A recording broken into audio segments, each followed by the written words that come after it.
Just over a year ago, in 2023, LGBT Pilipinas humbly requested that the Office of the Vice President host a Pride event.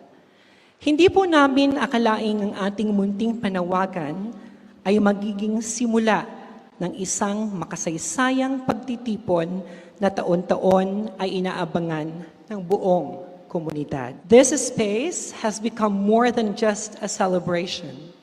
It has become a platform for empowerment, inclusion, and hope for our people. Ang mga pulisiya at batas para sa komprehensibong anti-discrimination on the basis of SOGI ay hindi tungkol sa special treatment. It's about equal protection. It's about equal dignity. Para sa lahat ng Pilipino, anuman ang kasarian, anuman ang minamahal, at sana balang araw, makilala at kilalanin na rin sa batas ang mga pamilya tulad natin. We are part of every community, and we deserve to be treated with respect and fairness. Let's all move towards a Philippines where love is not just respected, but protected. Where equality is not just a promise, but a practice. Ang okasyong ito ay hindi lamang tungkol sa pagdiriwang at pagkilala. Ito rin ay tungkol sa pagbibigay kapangyarihan at pagbuo ng mga nasasalat sa landas tungo sa mas ligtas na kinabukasan. We are incredibly proud that 40% of the beneficiaries of Magnegosyo Taday, groups who have received vital capital support and comprehensive business and financial management training are members of the LGBTQIA community.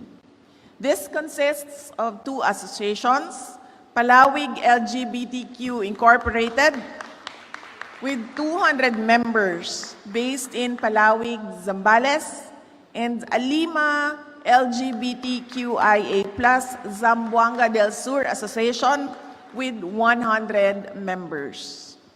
Through sheer determination, 53 LGBT individuals in key cities across the country have also received MTD grants. Ito po ay isang pagkilala.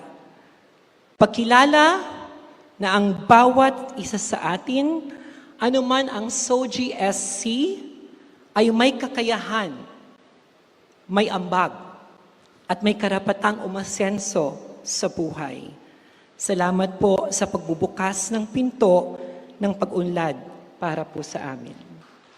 Meron tayong negosyo, pero nagkukulang tayo sa edukasyon, lalo na doon sa mga LGBTQ members na hindi na nabibigyan ng pagkakataon ng kanilang magulang dahil sa kahirapan na makapagtapos ng kolehiyo. Sabi niya sa akin, napakagandang project yan, pero alam mo naman na hindi na tayo binigyan ng budget. Di bale, God will provide. Well, I already stated publicly na ang utos ng saligang batas is to proceed with trial, hindi proceed with dismissal. Diba? Ibig sabihin, kailangan, at ang trial is to present evidence for and against, diba? Notify, notice, and hearing. A trial is where you present evidence nga of for the prosecution and the defense, and then decide. Kung kulang ang ebidensya o hindi sapat, acquit. Kung sapat ang ebidensya, convict. Dapat lang, clearly. Kasi otherwise, ang gagawin na lang nung iba sa susunod, ipapile ng late. Tapos pagtapos na, sorry, di ba? Di ba? Wala na oras, di ba? So, dapat lang. Kasi, o kaya, magiging absurd. Oh, magnanakaw tayo doon sa dulo, ha? Kasi wala nang oras. Kasi matatapos na ang 12 kong, ang 20th kong, ang 90, ganun, di ba? Diba? So, dapat itatawid hanggang, and sabi nga, iba yung tungkulin bilang impeachment court, iba yung tungkulin bilang legislation. In fact, strictly speaking, pwedeng tuloy-tuloy ang paglilitis ngayon. Kung kahit na wala nang nag-adjourn na yung legislative work and calendar, pwedeng merong impeachment calendar. Separate yan. Well, ako on the issue of food security, dapat magtulungan. Di ba? Halimbawa nga, yung Pogo. Di ba? Hindi naman mababa ni Risa yung Pogo. Pero siya yung naging malaking dahilan bakit nailabas yung mga nabulgar, yung pang-aabuso, yung kriminalidad, yung corruption, di ba? Which convinced the executive department na iba ng Pogo. So, kailangan talaga nagtutulungan. Di ba? And the same with food security. Mataas na presyo ng bigas. For example, ang magiging mungkahi ko is to increase for the next 3 years, 100 billion additional funding for agriculture every year for the next 3 years. Hindi naman mangyayari yung mungkahi ko kung hindi naman susuportahan ng executive. So yes, on the issue of food security and lowering food prices, we will need cooperation of both the executive and legislative para mangyari yun. Sa likod tayo kasi naman presentable, value naman itsuring kaklase yung anak. Tapos sa likod tayo, din ang tanyang mahabang extension na ng microphone, yung boses na nang gamitan. Pero rin at lungkay, makaharap. Walang makanta po. It was to that extent. And my classmates laughed so hard. But ako may lina ko rin, pero I realized ko, this is, bullying. I am being bullied now. Yes, yes. Tapos, days after days, sasabihin na rin kaklase ko, boses mo palang kaya mo, ka man pwede, dapat pala sa salikot ka, inglago mo kasi sa salikot. Something like that. So I was bullied and I felt so low. I felt that it actually gave me the idea na, siya pala bakla ka siguro din. And I accepted my faith early on, ma'am. Sinabi ko kang sarili ko, ayan, tini pala talaga ako. I decided to become a teacher kasi I realized na, bisa ako pala talaga maging teacher so that I can be the person I wanted to be to other people. Tang sabihin ko karang your dreams are valid no matter where you're from. So, anyo ng college, kantame, magaling nga pong gino. After, when I entered college, that's when everything changed. Because the right people saw me. Itang professor And ko. Chem PAC yan, PAC po ini. That's why I always Wow. tell people, siya mag-live ko. Kapilang ko pa po ba't ka rin I think a week ago. Pinta lang kitang professor ko. Sabi ko, it was you. I had a teacher best friend. I don't know if you heard about this story. Her name is Jenny. She was she was the daughter of a former district supervisor Kem Public School. Yung district supervisor, Ma'am Ninita Pineda. And itatang na kapitan niya, she got killed. Along with her son. That was 2016. And then I got involved with something that actually somehow ruined my career with a partner. But it was all fixed after. So 2 horrible incidents happened, to cut the story short, in 2016. And I thought mayari na gana for me kasi I was doing so well. Anyan tuturo ko public school lagi kong bala mo tang asset kaking skolada kasi po pag makipag-contest, pag magtanong estudyante man yan. I decided to go abroad. I went through the process, interview, test and everything. Luguni nga pong gino, I was given the opportunity. May ka-visa ako and then I flew to the United States. May culture shock ko po, ma'am. May culture shock ko. I had to learn, unlearn, relearn, and adjust myself. Kasi it was entirely different from what I'm used to doing. I was a public school teacher for, I think, 6 or 7 years, and it was, teaching with limited resources, pero unlimited heart. Pagtuturo ka Pilipinas, lalo na rin tala turukin. Sobrang heart ng natinta mo. Wala tamang resources, enough resources, but we have the heart. King America, ipin po nga balo ko, when I was teaching in the Philippines, I was teaching with heart. When I started teaching in the United States, I was teaching with strategies. And then I combined both. Kanya siguro somehow, Nila ko itang adjustment What ko was kay that Amerika. strategy? Since sobrang dakal resources kay Amerika, magagamit la reta atin lang digital resources. So rin nga nakachulaking computers, atin lang ang tining platform online. So rin nga nakachulo naman kay computer, at lang gagama kanya. Ren Filipino ya ako, I adjusted so much anyang tuturo na ako kasi puro ako nga ning manyalita. So sabi na rin ko teachers ko, use your resources. You have tons of books. They're in Pilipinas kasi, di ba? Wow, Ika nga, yeah, turo. So, exactly. ito po yung difference. Dapat, you know, I have seen so many systems handled education. Sabi ko, I believe that the intention behind K-12 curriculum is very good because it aligns with the global standards. Okay. And it prepares the students for college, for business, and even for life, you know. Yeah. Yung maging problema kasi ngayon talaga, I think we just all have to be very intentional.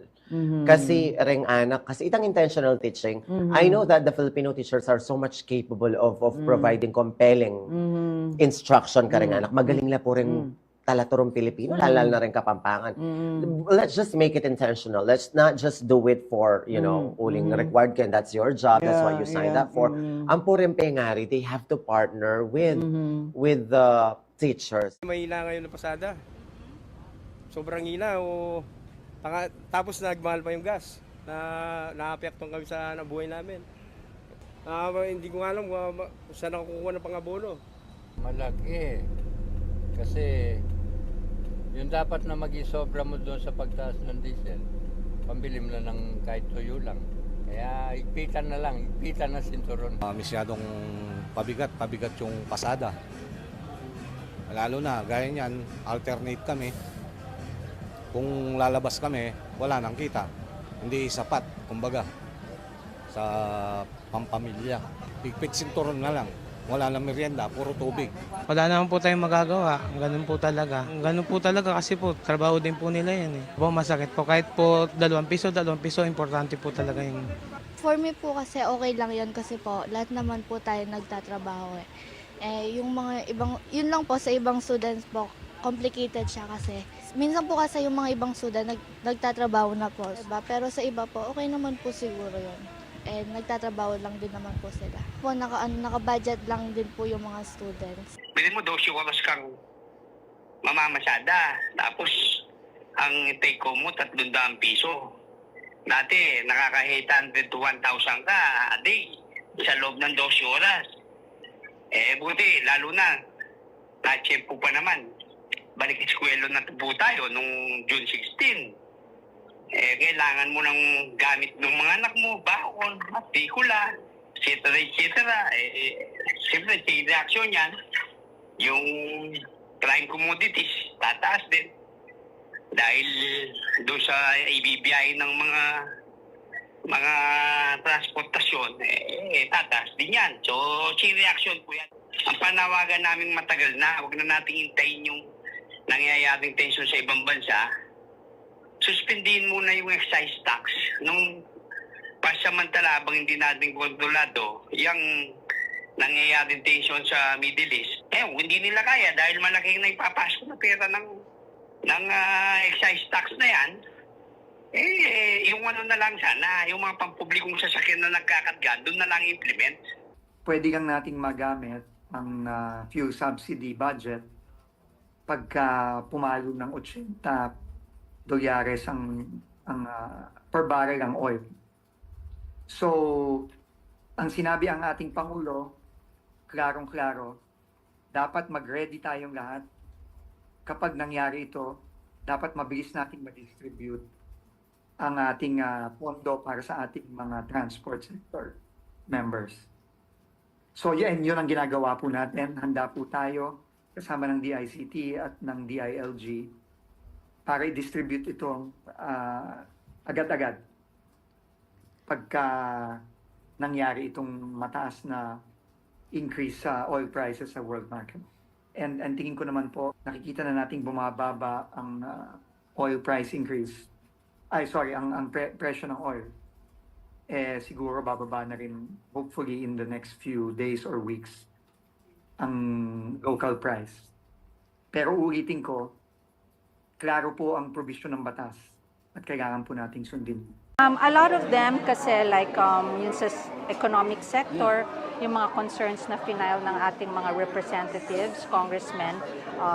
So this required endorsements from the Regional Development Council. Maybe na late lang binabasa amin yon kaya hinabol namin this time.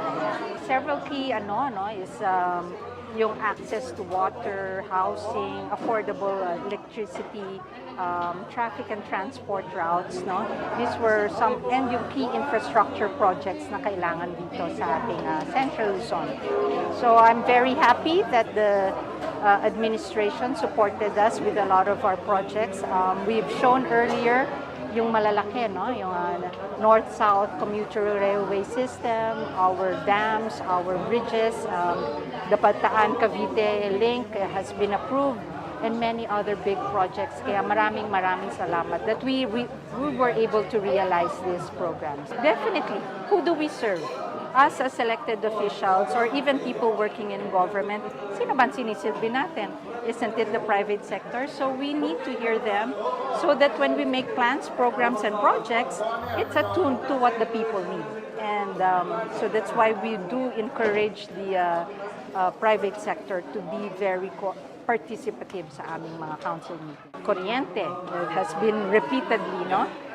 This energy, because Central Luzon is such a powerhouse, it's growing. So kailan ready tayo for that. And matapos yung mga key projects that we have, linking us to other parts. Central Luzon kasi is very geographically situated. Nothing can go north, south, east, west nang hindi dumadaan sa atin. So hopefully, at yung mga iangat talaga ang kalidad ng buhay ng bawat. Education, no? Sa health. But I think Central Luzon will be at the forefront of all of this. It has the opportunity to correct the mistakes of yung mga naunang nag-progress. So better planning for Central Luzon. LGBT Pilipinas humbly requested that the Office of the Vice President host a Pride event. Hindi po namin akalaing ang ating munting panawagan ay magiging simula ng isang makasaysayang pagtitipon na taon-taon ay inaabangan ng buong komunidad. This space has become more than just a celebration. It has become a platform for empowerment, inclusion, and hope for our people. Ang mga pulisiya at batas para sa komprehensibong anti-discrimination on the basis of SOGI ay hindi tungkol sa special treatment. It's about equal protection. It's about equal dignity.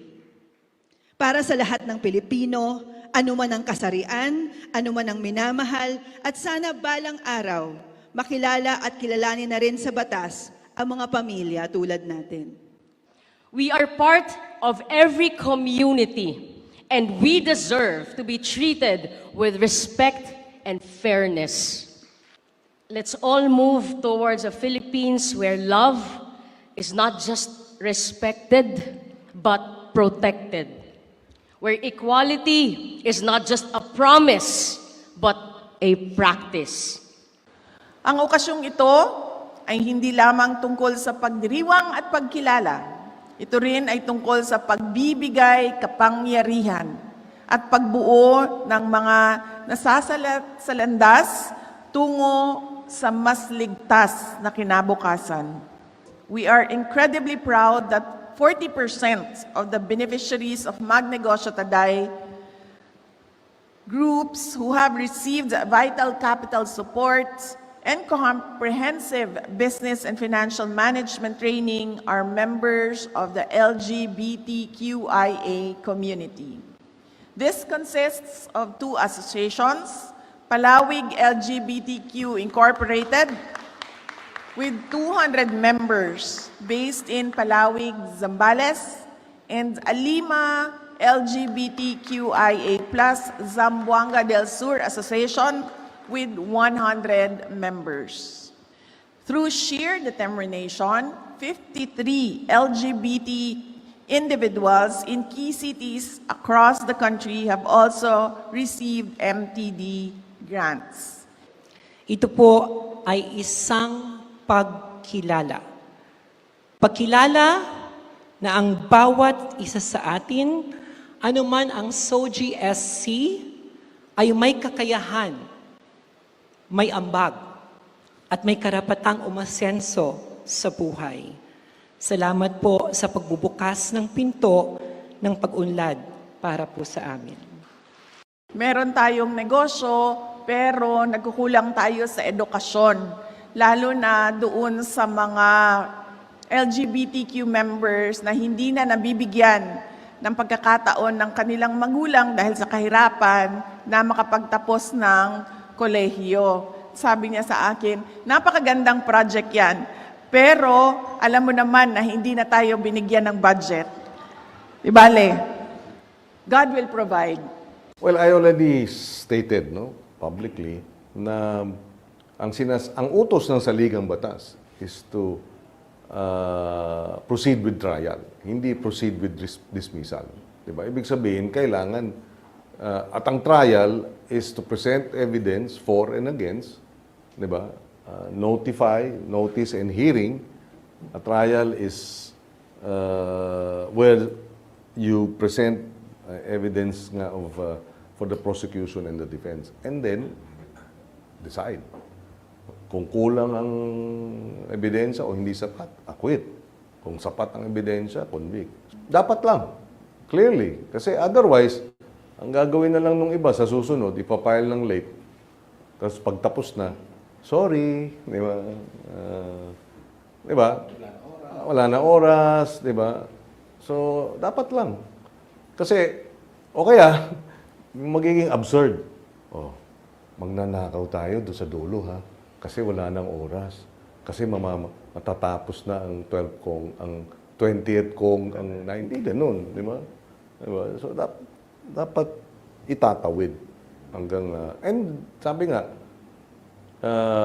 iba yung tungkulin bilang impeachment court, iba yung tungkulin bilang legislation. In fact, strictly speaking, pwedeng tuloy-tuloy ang paglilitis ngayon. Kung kahit na wala nang nag-adjourn na yung legislative work and calendar, pwedeng merong impeachment calendar. Separate yan. Well, ako on the issue of food security, dapat magtulungan. Di ba? Halimbawa nga, yung Pogo. Di ba? Hindi naman mababa ni Risa yung Pogo. Pero siya yung naging malaking dahilan bakit nailabas yung mga nabulgar, yung pang-aabuso, yung kriminalidad, yung corruption, di ba? Which convinced the executive department na iba ng Pogo. So, kailangan talaga nagtutulungan. Di ba? And the same with food security. Mataas na presyo ng bigas. For example, ang magiging mungkahi ko is to increase for the next 3 years, 100 billion additional funding for agriculture every year for the next 3 years. Hindi naman mangyayari yung mungkahi ko kung hindi naman susuportahan ng executive. So yes, on the issue of food security and lowering food prices, we will need cooperation of both the executive and legislative para mangyari yun. Sa likod tayo kasi naman presentable. Balo naman itsura yung kaklase yung anak. Tapos sa likod tayo, din ang tanyang mahabang extension na ng microphone, yung boses na nang gamitan. Pero ring at lungong kay, makaharap lang. Walang makanta po. It was to that extent. And my classmates laughed so hard. Ako may na ako rin. Pero I realized ko, this is, bullying. I am being bullied now. Yes. Tapos, days after days, sasabihin na rin kaklase ko, boses mo palang kaya mo, ka man pwede, dapat pala sa likod ka, inglago mo kasi sa likod. Something like that. So I was bullied and I felt so low. I felt that it actually gave me the idea na, ba't siya pala bakla ka siguruan din. And I accepted my faith early on, ma'am. Sinabi ko kay sarili ko, ayan, tini pala talaga ako. I decided to become a teacher kasi I realized na, bisa ako pala talaga maging teacher so that I can be the person I wanted to be to other people. Tang sabihin ko karang your dreams are valid no matter where you're from. So, anyan ang college, kanta may magaling nga pong Gino. After, when I entered college, that's when everything changed. Because the right people saw me. Itang professor And ko. Kem PAC yan, PAC po ini. That's why I always Wow. tell people, pat siya mag-live ko. Kapilang ko pa po ba't ka rin I think a week ago. Pinta lang kitang professor ko. Sabi ko, it was you. I had a teacher best friend. I don't know if you heard about this story. Her name is Jenny. She was she was the daughter of a former district supervisor, Kem Public School. Yung district supervisor, Ma'am Ninita Pineda. And itatang na kapitan niya, she got killed. Along with her son. That was 2016. And then I got involved with something that actually somehow ruined my career with a partner. But it was all fixed after. So 2 horrible incidents happened, to cut the story short, in 2016. And I thought mayari na pinagana for me kasi I was doing so well. Anyan tuturo ko public school lagi kung bala mo tang asset kaking skolada kasi po pag makipag-contest, pag magtanong estudyante man yan. I decided to go abroad. I went through the process, interview, test, and everything. Lugod nga pong Gino, I was given the opportunity. May ka-visa ako and then I flew to the United States. May culture shock ko po, ma'am. May culture shock ko. I had to learn, unlearn, relearn, and adjust myself. Kasi it was entirely different from what I'm used to doing. I was a public school teacher for, I think, 6 or 7 years, and it was, teaching with limited resources, pero unlimited heart. Pagtuturo ka Pilipinas, lalo na rin talaturukin. Sobrang heart ingatin mo. Wala tamang resources, enough resources, but we have the heart. King America, ipimpo nga balo ko, when I was teaching in the Philippines, I was teaching with heart. When I started teaching in the United States, I was teaching with strategies. And then I combined both. Kanya siguro somehow, nila ko itang adjustment ko What was kay that America. strategy? Since sobrang dakal resources kay America, magagamit lareta atin lang digital resources. So rin nga nakachulaking computers, atin lang ang tining platform online. So rin nga nakachula naman kay computer, atin lang gagamakan. Ren Filipino ako, I adjusted so much anyang tuturo na ako kasi puro ako nganing manyalita. So sabi na rin ko teachers ko, use your resources. You have tons of books. They're Kem Pilipinas kasi, di ba? Ika nga, turo. So ito po yung difference. Dapat, I have seen so many systems handled education. Sabi ko, I believe that the intention behind K-12 curriculum is very good because it aligns with the global standards. Okay. And it prepares the students for college, for business, and even for life, Yung mong maging problema kasi ngayon talaga, I think we just all have to be very intentional. Kasi kasi itang intentional teaching, I know that the Filipino teachers are so much capable of providing compelling instruction ka ring anak. Magaling la po rin talaturong Pilipino, lalo na rin Kapampangan. Let's just make it intentional. Let's not just do it for, uling required ka, and that's your job, that's what you signed up for. Ang pureng pengari, they have to partner with the teachers. Mahina ngayon ng pasada. Sobrang hina tapos nagmahal pa yung gas. Naaapektuhan kami sa buhay namin. Hindi ko alam kung saan ako kukuha ng pangabono. Malaki. Kasi yung dapat na mag-isobra mo doon sa pagtaas ng diesel, pambili mo na ng kahit tuyo lang. Kaya ipitan na sinturon. Masyadong pabigat yung pasada. Lalo na, gaya niyan, alternate kami. Kung lalabas kami, wala nang kita. Hindi sapat, kumbaga, sa pampamilya. Pigpit sinturon na lang. Wala na merienda, puro tubig. Wala naman po tayong magagawa. Ganun po talaga. Ganun po talaga kasi po, trabaho din po nila yan eh. Masakit po. Kahit po 2 piso, importante po talaga yung...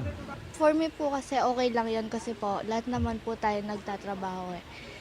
Yung mga ibang, yun lang po sa ibang students po, complicated siya kasi. Minsan po kasi yung mga ibang student nagtatrabaho na po, diba? Pero sa iba po, okay naman po siguro yun. And nagtatrabaho lang din naman po sila. Po, naka-budget lang din po yung mga students. Bilhin mo 12 oras kang mamamasada. Tapos, ang take home mo, 300 piso. Dati, nakaka-800 to 1,000 ka a day sa loob ng 12 oras. Buti, lalo na, na-tsempo pa naman. Balik eskwelo na po tayo nung June 16. Kailangan mo ng gamit ng mga anak mo, baon, matrikula, etc. Siyempre, chain reaction yan. Yung prime commodities, tataas din. Dahil doon sa ibibiyahe ng mga transportasyon, tataas din yan. So, chain reaction po yan. Ang panawagan namin matagal na, huwag na natin hintayin yung nangyayaring tension sa ibang bansa. Suspindihin muna yung excise tax nung pasamantala habang hindi natin kontrolado yung nangyayaring tension sa Middle East. Hindi nila kaya dahil malaking na ipapasok na pera ng excise tax na yan. Yung ano na lang sana, yung mga pampublikong sasakyan na nagkakatga, doon na lang implement. Pwede kang nating magamit ang fuel subsidy budget pagka pumalo ng 80 dolyares ang per barrel ang oil. So, ang sinabi ang ating Pangulo, klarong-klaro, dapat mag-ready tayong lahat. Kapag nangyari ito, dapat mabilis nating ma-distribute ang ating pondo para sa ating mga transport sector members. So, yun ang ginagawa po natin. Handa po tayo kasama ng DICT at ng DILG para i-distribute itong agad-agad pagka nangyari itong mataas na increase sa oil prices sa world market. And tingin ko naman po, nakikita na nating bumababa ang oil price increase. Ang presyo ng oil. Siguro bababa na rin, hopefully in the next few days or weeks, ang local price. Pero ulitin ko, klaro po ang provision ng batas at kailangan po nating sundin. A lot of them kasi like yun sa economic sector, yung mga concerns na final ng ating mga representatives, congressmen. So this required endorsements from the Regional Development Council. Maybe na late lang binabasa amin yon kaya hinabol namin this time. Several key is yung access to water, housing, affordable electricity, traffic and transport routes, no? These were some, and yung key infrastructure projects na kailangan dito sa ating Central Luzon. So I'm very happy that the administration supported us with a lot of our projects. We've shown earlier yung malalaki, no? Yung North-South commuter railway system, our dams, our bridges, the Bataan-Cavite link has been approved, and many other big projects. Kaya maraming salamat that we were able to realize these programs. Definitely, who do we serve? Us as elected officials or even people working in government, sino ba sinisilbi natin? Isn't it the private sector? So we need to hear them so that when we make plans, programs, and projects, it's attuned to what the people need. And so that's why we do encourage the private sector to be very participative sa aming mga council meeting. Kuryente has been repeatedly, no? This energy, because Central Luzon is such a powerhouse, it's growing. So kailan ready tayo for that. And matapos yung mga key projects that we have, linking us to other parts. Central Luzon kasi is very geographically situated. Nothing can go north, south, east, west nang hindi dumadaan sa atin. So hopefully, at yung mga iangat talaga ang kalidad ng buhay ng bawat. Education, sa health. But I think Central Luzon will be at the forefront of all of this. It has the opportunity to correct the mistakes of yung mga naunang nag-progress. So better planning for Central Luzon.